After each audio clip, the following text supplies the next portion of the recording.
Et il est 6h42 sur Europe 1. Avec Édouard Tétrault. Bonjour Édouard. Bonjour Thomas, bonjour Marion, bonjour Fanny. Bonjour. 11e contre-proposition, cette fois vous nous parlez de rien de moins qu'un scandale d'État. Oui, un scandale d'État tardivement révélé la semaine dernière par un François Bayrou furibard. En 2024, alors que l'inflation était d'à peine 2%, eh bien, la DRH de la fonction publique, on ne sait pas très bien qui c'est, a trouvé juste et légitime d'augmenter sa masse salariale de 6,2%. On triple les bonus sans remercier le contribuable. Bon, il faut le dire, et il insistait, 6,2%, c'est beaucoup. C'est monstrueux, Thomas. En fait, si on reprend la calculette, ça fait 7 milliards d'euros d'augmentation d'un coup, comme ça, pour 2,5 millions de fonctionnaires. Ça fait 233 euros de plus par mois. L'équivalent, c'est comme si les personnes au SMIC dans le secteur privé s'octroyaient d'un coup 13% de hausse salariale.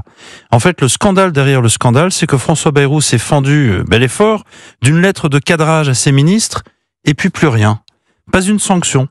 Personne, aucun responsable n'a été licencié ou muté à Saint-Pierre-et-Miquelon, en Guyane, pour cette faute grave, dans le contexte très dur qui s'installe en France. Et donc Édouard, vous avez une contre-proposition. Oui, je crois qu'elle a le mérite de la clarté. Le prochain président de la République décrétera pour son quinquennat le non-remplacement de 1 fonctionnaire sur 1 de 100% des fonctionnaires qui partiront à la retraite. Sur un quinquennat, ça fait 250 000 personnes. Ça fait 10 milliards d'euros d'économies par an. On ne licencie personne. C'est extrêmement facile. Les fonctionnaires n'y sont pour rien, et je le dis sans ironie, si on les gave ainsi. Ce non-remplacement, en revanche, obligera les administrations, les organisations publiques à s'adapter, à être inventives, à encourager la mobilité. Voilà, on arrête un seul métier ou même un seul service pour toute une vie professionnelle. Les êtres humains ne sont pas des moutons ou des robots. L'État y gagnera en efficacité, les agents en intérêt pour leur travail, et la France, elle y gagnera en justice sociale.